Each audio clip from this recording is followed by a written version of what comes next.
So I've been training parkour, this is my 10th year of training parkour. My body feels very different now from when I did it at 17. I'm 26 now, but I feel great, I feel really good. I've seen a lot of people burn out very quickly in parkour over the last 9 or 10 years. Most of the reasons for people burning out seem to be just doing too much too soon, not having a well-balanced training approach, focusing too much on the technical side, not enough on the physical side, not enough effort to rebalance muscle groups, to stretch, to rest, to eat well, to have a good sleeping pattern, that kind of thing. Anyone can get away with doing anything for 2 or 3 years, 4 years, 5 years maybe. But if you want to do parkour for 10 years or 20 years or longer, or for the rest of your life in some way, you really have to think about all those things too. I've had no serious injuries in parkour at all. I've had tendonitis issues, I've had sprains, cuts, bruises, but nothing serious in terms of broken bones or anything like that really. So I've been quite lucky in some ways. I think you have to be quite lucky in parkour to get through your whole career without getting injured, because accidents do happen. But you can take a lot of steps to avoiding injury. I really believe that. It was a good way to test how today will go. It takes a long time to warm up on these sort of jumps. You know, maybe your CNS is not quite in tune today. It's very, very quick. Usually it's going to be a nice day for precision, working on those things as well. So today will be an okay day.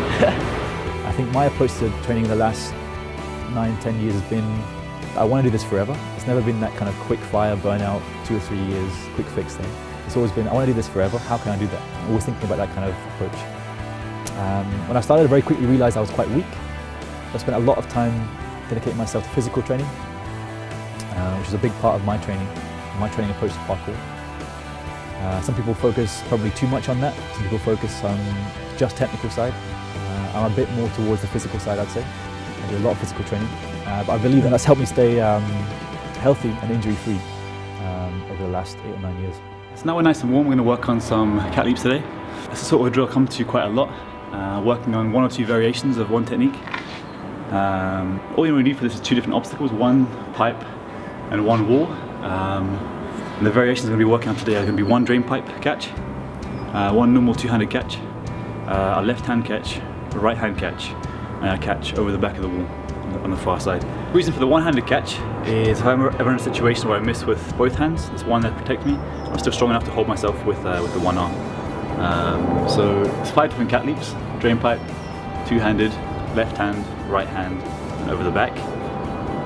So all 5 of those is 1 round. I'm going to do 5 rounds in total, 25 cut leaps. If I miss one, I'm going to start from 0. So fingers crossed, I'm going to miss one. It happens early on and not later on. And the reason behind that sort of training really, for me, I think it's really important. If I'm training at height, for example, and I miss a jump there, the consequences are really, really bad. So by repeating that kind of scenario at ground level, where there's a consequence of missing, I find it's the best way to prepare myself for heights, basically. So by doing 25 in a row here, I'll know that doing 1 at height will be safe, because that experience is there, that confidence is there. If I miss with both hands, I've still got 1 to protect me. I've trained that already. So you know, my approach to training is always based on worst case scenarios. I wake up in the morning now and I feel generally great, generally really, really good. There's the odd day after a heavy training session or a lot of impact in that week. I'll feel some aches and pains, but there's nothing underlying that kind of raises any concerns for me. I think I know my body very well. If there was any underlying issues that were creeping up on me, I think I'd be quite aware of them and taking steps early on to try and adjust to that. But yeah, I have weeks where I feel broken down a bit. I had to have an easier week. I don't stop training, generally. I spend more time on flexibility work, on myofascial release, on foam rolling, on stretching, that kind of stuff. I pay closer attention to my diet and sleep, I guess, during those times. I'm not afraid to take a week out, to take 2 weeks out if I need to. It's very rare that I had to do that, but if that's what I have to do to get better from a small injury, then I'll do it, that's fine. I know I'm not in a rush. I'm not trying to make a date to go and compete or do this, or to go and film this project. I'm doing this for the rest of my life, so if it takes a year to get back from an injury, I'm happy with that, that's fine. I truly believe you can avoid most injuries through a sensible approach.